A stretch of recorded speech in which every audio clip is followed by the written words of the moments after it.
Bismillahirrahmanirrahim. Assalamualaikum warahmatullahi wabarakatuh. Jumpa lagi di channel YouTube Privanista, masih di sudut edukasi belajar mudah dan menyenangkan.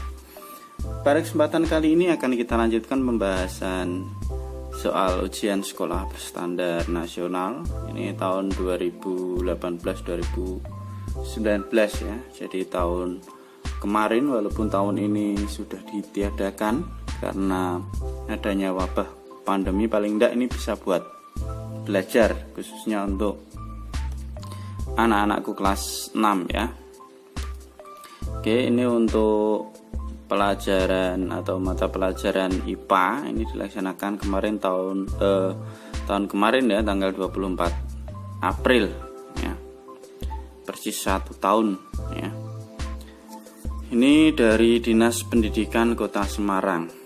Oke, langsung saja. Kemarin sudah kita bahas ya, untuk soal nomor 1 sampai dengan nomor 5 ya.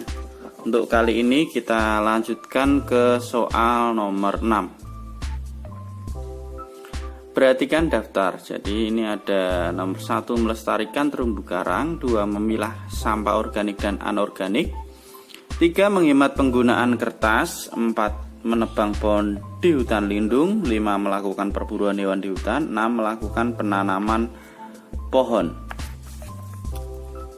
Nah, cara menjaga keseimbangan lingkungan yang benar ditunjukkan oleh nomor. Jadi bagaimana cara menjaga keseimbangan lingkungan yang benar?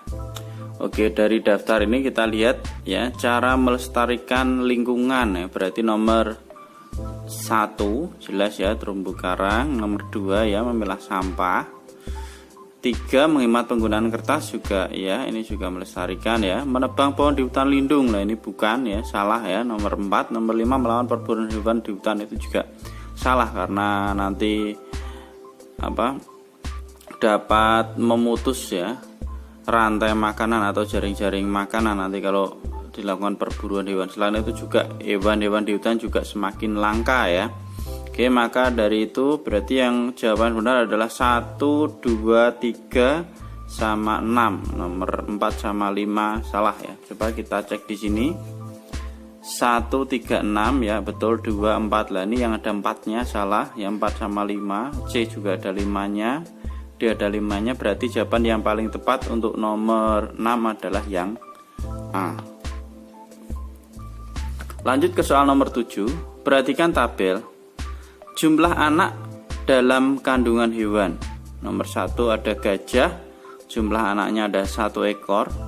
2 harimau, itu 2 sampai 4 ekor. Rusa 2 ekor. Kanguru 1 sampai 3 ekor. Nah, berdasarkan tabel, hewan yang perlu mendapat perhatian untuk segera dilestarikan adalah yang jelas yang perlu dilestarikan berarti yang anaknya hanya sedikit ya, berarti ya gajah ini karena hanya 1 ekor. Coba ini kita lihat pernyataan ini. Harimau karena kelahiran anak tidak tetap. Rusa karena banyak anak yang dilahirkan tetap. Kanguru karena banyak kelahiran paling besar, ini juga kurang tepat ya. Gajah karena kemampuan melahirkan paling kecil ya, dilihat dari situ. Yang sangat atau yang paling diutamakan adalah gajah karena dia hanya melahirkan hanya jumlahnya 1 ekor. Kalau harimau itu kelahiran anak tidak tetap, bisa 2 bisa 4, berarti kan dia lebih banyak paling tidak. Kalau gajah hanya melahirkan 1 ekor, nah itu maka di sini jawaban yang paling tepat adalah yang D untuk nomor 7. Lanjut ke soal nomor 8. Perhatikan ilustrasi berikut. Benny dan keluarganya hidup di daerah perkotaan. Mereka tinggal di daerah pemukiman padat penduduk. Banyak sampah rumah tangga yang dihasilkan di daerah tersebut. Tempat sampah tidak mampu menampung seluruh sampah sehingga akhirnya mereka membuangnya ke sungai.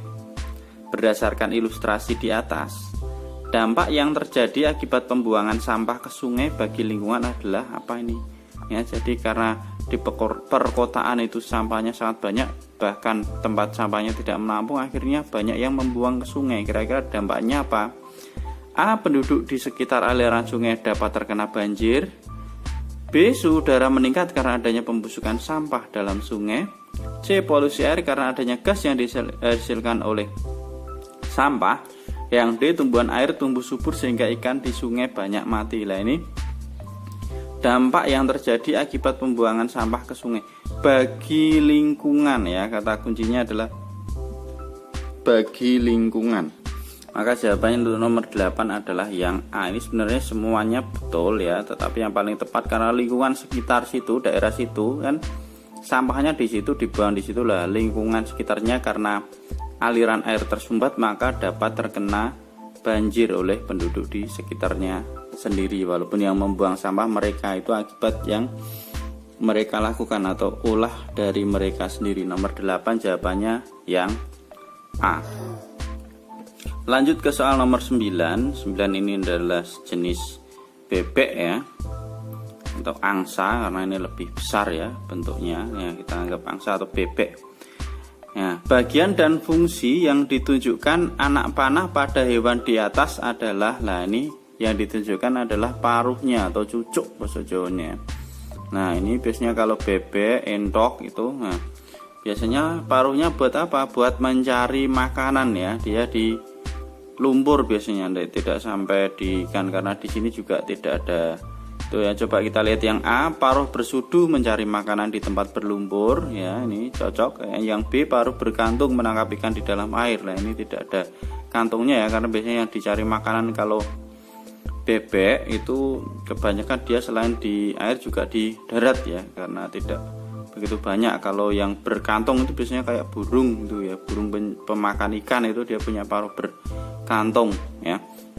Kalau ini paruh bersudu. Kemudian yang C, paruh pendek dan kuat untuk memecahkan biji-bijian, jelas salah. Itu biasanya burung, ya, pemakan biji-bijian. Ini dia pemakan misalnya kayak cacing lah itu, ya. Kemudian yang D, paruh lebar mengambil nektar pada tumbuhan, juga salah, ya. Mengambil nektar itu yang diambilnya di dalam bunga.